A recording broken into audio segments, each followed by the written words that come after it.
안녕하십니까. 11월 5일 금요일 오전 11시를 막 넘겼습니다.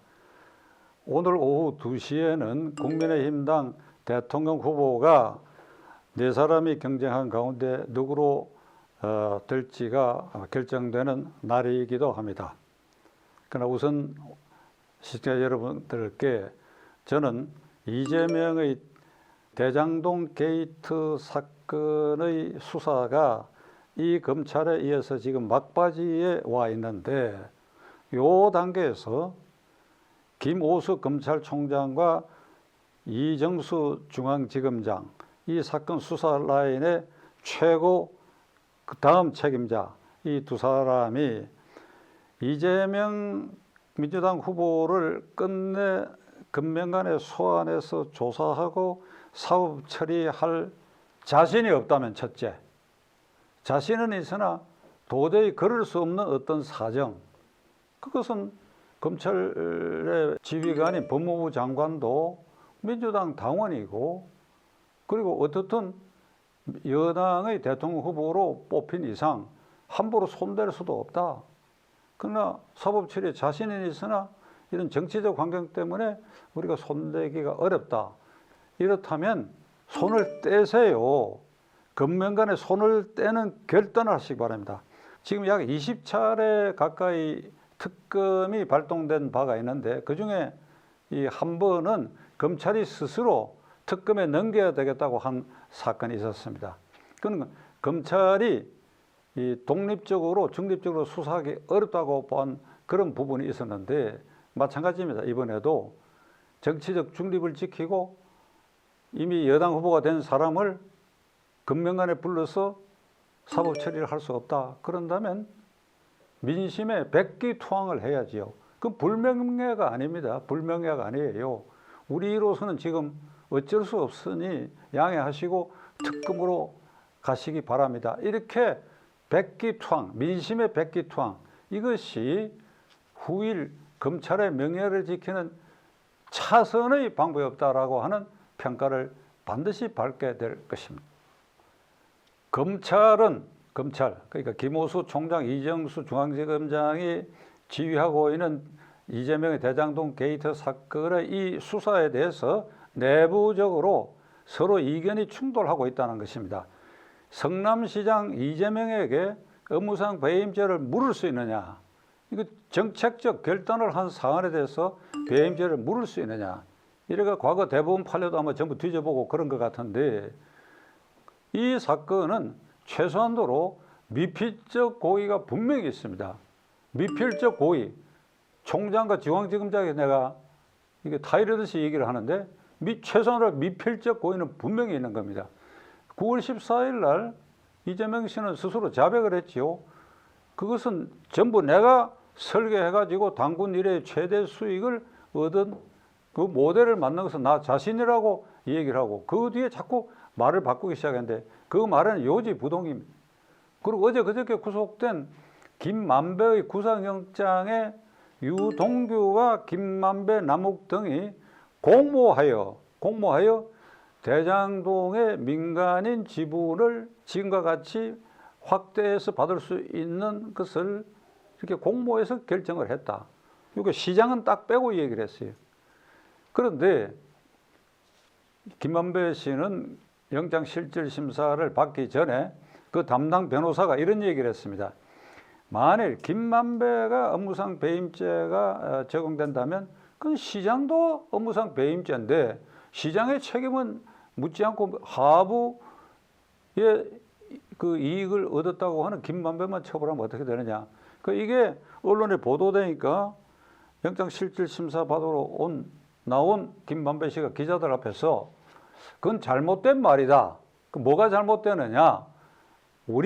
나는 그러니까 유동규, 남욱, 김만배 등 우리는 그분의 지침에 따라서 했을 뿐이다.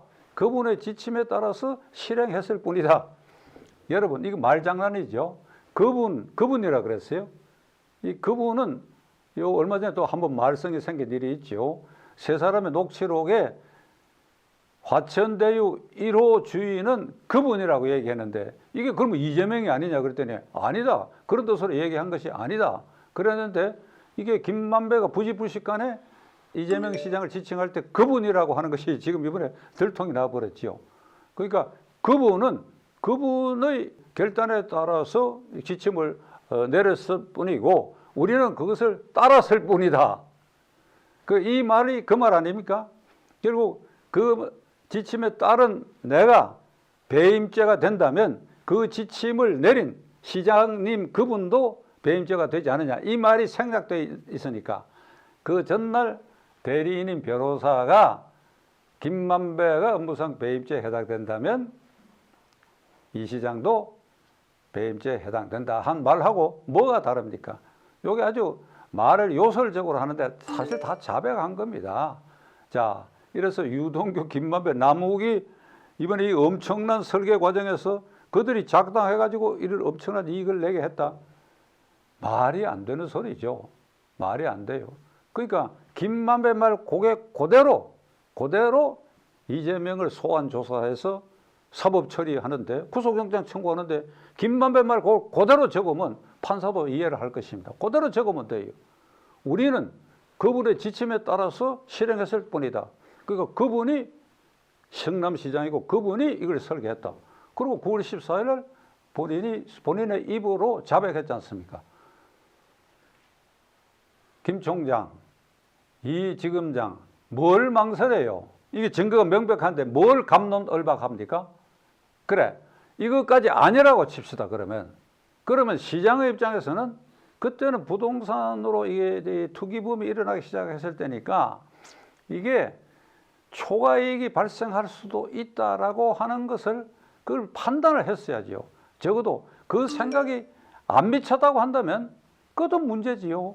그러니까 미필적 고의는 분명히 있는 것입니다. 확정적 고의가 분명히 있고 그걸 부정한다 하더라도 미필적 고의는 분명히 있는 이 사안을 업무상 배임죄를 적용할 수 있느냐 없느냐 이걸 가지고 쪼물락거리고 있어요. 이게 방언인데 쪼물락거리고 있어요. 주물럭거리고 있어요. 이거 시간 다 보내고 대통령 선거까지 다 넘기려고 이러는 것입니까? 여기에 덧붙여가지고 지금 중대한 걸 검찰이 지금 아주 눈을 감고 있는 게 재판 거래예요. 권순일 대법관과 김만배가 결탁하고 그 꼭지점에 이재명이 있는 이 사실 왜 여러분 조사하지 않습니까? 여러분 이거 완전히 덮어놨거든. 이건 검찰이 조사하기 어려울 거예요. 대검찰청이 있고 그 앞에 대법원에 있는 이런 구조 아래서 그걸 조사할 수 있겠어요? 그러니까 그런 점도 그렇기 때문에 이건 특검으로 갈 수밖에 없다. 이재명 씨의 말은 어떤 평론가가 약간은 우스갯소리를 섞어가지고 이렇게 얘기를 했습니다. 나 이름은 이재명이요 하는 거 외에 그가 국정감사장이나 기자회견장에서나 대장동 게이트와 관련해서 말한 것 중에는 거의 대부분이 다 거짓말을 하고 있다. 다 허위 증언을 하고 있다. 내 이름은 이재명이요 하는 거 외에는 김부선하고 관계도 그렇고 뭐 정고 관계도 그렇고 제대로 얘기가 하나도 없다. 그러니까 오죽하면 민주당 선대위 발족되던 날 공동선대위원장의 한 사람인 설훈 의원이 이재명을 옆에 앉혀놔놓고 한 말이 이번에 여야 간에 뭐 야당이라 꼭 짚진 않는데 하여간 대통령 하겠다고 나선 사람들 가운데 이게 솔직하고 진실되고 겸손한 사람이 없다. 그저 고만고만한 사람이다. 그러니까 우리 당 후보도 그저 고만고만한데 여기서 우리가 그 장점을 살려서 어떻게 돌파해야 된다. 대놔놓고 얘기를 했어요. 그러니까 거짓말쟁이라는 걸 설훈 의원도 그래 인정을 한 겁니다. 유동규가 측근이 아니라고 했어요. 측근이라고 하는 데 대해서는 넘쳐나는 증거가 있지요. 대장동 게이트 그 결제하기 직전에 남미를 여행하는데 유동규가 측근으로 따라간 일이 있고, 그 다음에 유동규가 압수수색 당할 때 이 핸드폰을 바깥으로 던졌다고 하는 바로 그 시간, 그 던지기 직전에 정진상이라는 사람하고 또 한 사람, 이른바 이재명 이름으로 측근이라고 하는 두 사람하고 통화한 일이 있는데 그 사실도 통화 사실을 나는 뒤늦게 보고를 받았다는 이렇게 발뺌을 하고 있고, 그러니까 이재명 지사가 한 말은 하나도 믿을 게 없습니다. 믿기가 어려워요. 일단 뭐 문제가 생기면 다 무조건 부정해버리고, 그 믿기 어려운 것 중에 가장 백미가 대장동 게이트는 국민의힘당 게이트라고 얘기하는 부분입니다. 시청자 여러분 그렇게 생각하십니까? 그건 아마 곽상도 의원 아들의 이 50억 퇴직금과 관계해서 곽상도 의원을 보고 그것을 준 거 아니냐. 그러니까 거기에 국민의힘당의 중진 의원인 곽상도 의원이 그게 끼어 있으니까. 그러니까 이게 이 대장동 게이트의 배후는 국민의힘이 주범이라고 얘기를 해요. 주범. 그러니까 이런 사람이 대통령이 됐다. 국가원수가 됐다고 생각해 보십시오. 자기에게 유리한 대로 끌어당기면서 불리한 건 전부 밑에 관료나 비서관이나 국민에게 뒤집어 씌울 사람 아닙니까? 이걸 생각하더라도 아주 끔찍합니다.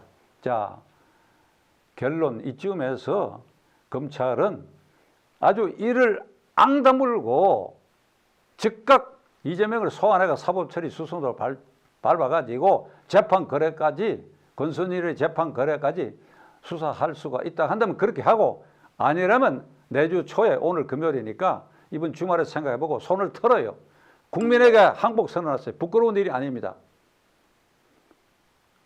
오늘 아침에도 제가 이 대검찰청 앞을 통해 이 스튜디오에 왔는데 여전히 특검을 동원하여 검찰을 수사하라. 오늘 아침에도 검찰총장은 그걸 보고 출근하고 바로 문간에 붙여놨으니까 여러 개가 있어요. 그 다음에 이정수 중앙지검장도 그 앞을 통과해서 중앙지검을 갔을 테니까 봤을 거예요. 부끄럽지 않습니까? 부끄럽지 않습니까? 저 프랑카드가 빨리 떨어지도록 해야 됩니다. 그것은 두 가지, 수사에 즉각 착수하거나 아니면 특검을 받아들여야 된다 이 말이에요. 오늘 오후 2시경에는 국민의힘당 대통령 후보가 이제 결정되는 날입니다. 네 사람이 그동안에 경쟁하면서 뭐 티격태격한 일도 있고 뭐 일부 고소고발을 주고받고 한 일도 있는데 이제 제가 국민의 한 사람으로서 이번 3월 9일 대통령 선거의 의미가 정체불명의 사람들이 일부 대통령 나오겠다고 하면서 하는 얘기가 시대 교체를 해야 되겠다. 정치 교체를 해야 되겠다. 이런 애매모호한 소리를 쳐들고 나오는데 이번 대통령 선거는 좌파 정권의 종식, 좌파 정권으로부터 정권을 탈환하는 것이다. 그 정권 교체에 있다. 무슨 시대 교체, 무슨 정치 교체, 뭐 이따위 말로 3월 9일 대통령 선거 의미를 혼란스럽게 할 필요가 없다. 그러니까 좌파 정권의 종식, 정권 교체, 그러니까 후보된 이는 거기에 모든 초점을 맞춰야 된다. 그러기 위해서는 경쟁자들도 전부 협력해야 됩니다. 한 사람이 되고 세 사람이 안 될 테니까 전부 협력하고 전부 협력할 수 있도록 이 후보가 된 이가 다 이게 포용을 해야 할 것입니다. 그렇게 해서 국민들에게 이 선거의 의미를 이렇게 이 잡스러운 요소들이 끼어들어 가지고 이상한 소리들 하는 거 이걸 다 배제하기 위해서 국민들에게 진솔하게 이번 이 선거의 의미를 아주 피부에 와 닿도록 이걸 설득하고 하는 이 선거운동을 전개하시기 바랍니다.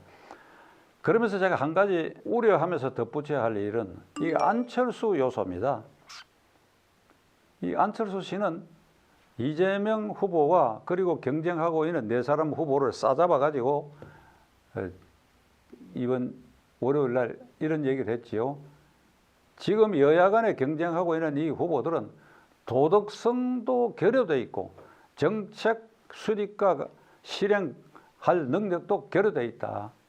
그래서 이번 이 판에서 이 여야 후보 가운데 가령 대통령이 된다고 한다면 이건 이상한 놈, 나쁜 놈, 추한 놈을 고르는 결과가 될 것이다. 자기는 유아 독존이라는 겁니다.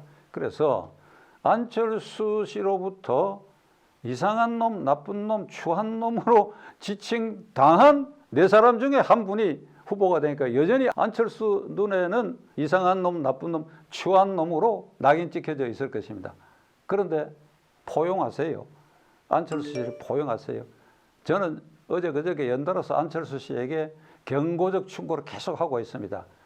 안철수 씨야말로 지금 과거 행적 쭉 보면 2011년 정치에 입문해갖고 보인 태도를 보면 그야말로 그 사람이 이상하고 그리고 나쁜 짓도 많이 했고 그가 아주 추한 모습을 보이고 있고 작년 12월 달에 서울시장 경선에 나서면서 2022년 대통령 선거에는 나서지 않겠다는 걸 금성맹약하듯이 약속해 놔놓고 지금 또 튀쳐나오고 가지고 여러분들을 이렇게 모욕을 하고 있으니까 그래도 참으세요.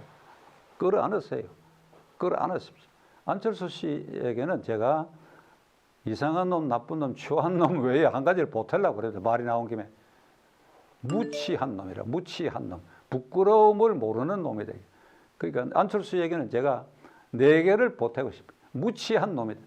그래도 끌어들이겠어요. 어저께 관변 여론조사 기간에 국민의힘당 유력 후보와 이재명과 이 대결할 때에 이 안철수 심상정까지 넣어서 조사한 바에 의하면 5 내지 7, 많이 나오면 10%까지 나오는 여론조사 결과가 있습니다. 박근혜 대통령이 문재인 후보와 경쟁에서 당선될 때도 5% 미만의 차이였고 김대중, 노무현도 각각 5% 미만의 차이로 간발의 차이로 된 바가 있습니다. 만일 안철수라는 사람이 끝까지 버텨가지고 그 정도 득표율이라도 나오게 된다면 이건 정권 탈원, 정권 교체에 아주 불길한 요소가 될 수가 있습니다. 그게 어떻게 합니까? 후보된 이는 참고 여기에는 이준석 대표도 모든 걸 걸어야 될 것 같아요. 이준석 대표가 이 안철수 씨 사이에 아주 안갚음을 서로 주고받는 일들이 있다는 걸 최근에 알았는데 그건 이준석 씨가 책임져야 할 부분도 있습니다. 이렇게 해서 안철수를 껴안고 그를 내려앉도록 하는 그것도 이번에 국민의힘당 오늘 후보로 결정된 분의 책임이라고 생각합니다. 분발하시기 바랍니다. 끝까지 시청해 주셔서 감사합니다.